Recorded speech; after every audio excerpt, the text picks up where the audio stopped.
2 তারিখের পর বৃষ্টিপাত বৃদ্ধি পাবে এবং এই বৃষ্টিপাতটা 4 থেকে 5 দিন বিচ্ছিন্নভাবে অব্যাহত থাকতে পারে।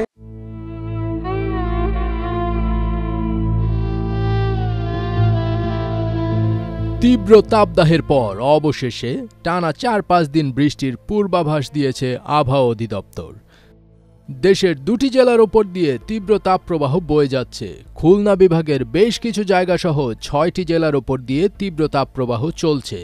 তবে এমন অবস্থায় চট্টগ্রাম বিভাগে এবং সিলেট বিভাগে ঝড় বৃষ্টি হতে পারে বলে জানিয়েছে আবহাওয়া অফিস।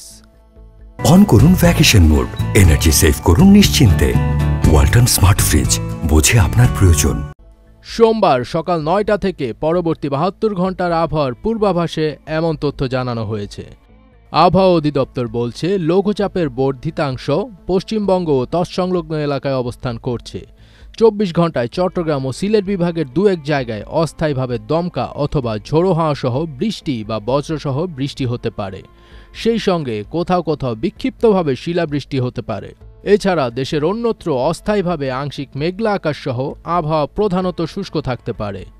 যশোর ও রাজশাহী জেলাগুলোর ওপর দিয়ে অতি তীব্র তাপপ্রবাহ এবং টাঙ্গাইল, ফরিদপুর, গোপালগঞ্জ, নওগাঁ, পাবনা ও নীলফামারী জেলাসহ খুলনা বিভাগের অবশিষ্টাংশের ওপর দিয়ে তীব্র তাপপ্রবাহ বয়ে যাচ্ছে।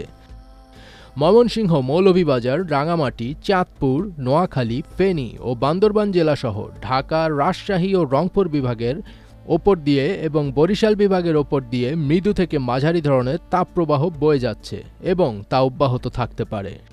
সিলেট বিভাগের 2-1 জায়গায় অস্থায়ীভাবে দমকা অথবা ঝোড়ো হাওয়া সহ বৃষ্টি অথবা বজ্রসহ বৃষ্টি হতে পারে এবং সেই সঙ্গে কোথাও কোথাও বিক্ষিপ্তভাবে শিলাবৃষ্টি হতে পারে।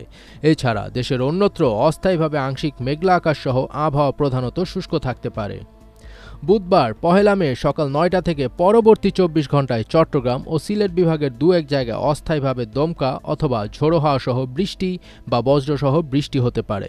সেই সঙ্গে কোথাও কোথাও বিক্ষিপ্তভাবে শিলাবৃষ্টি হতে পারে। এছাড়া দেশের অন্যত্র অস্থায়ীভাবে আংশিক মেঘলা আকাশ সহ আবহাওয়া প্রধানত শুষ্ক থাকতে পারে। গতকাল আবহাওয়া অধিদপ্তর জানিয়েছে, আগামী 5 দিনের সারা দেশে বৃষ্টি অথবা বজ্রসহ বৃষ্টিপাতের প্রবণতা বৃদ্ধি পেতে পারে।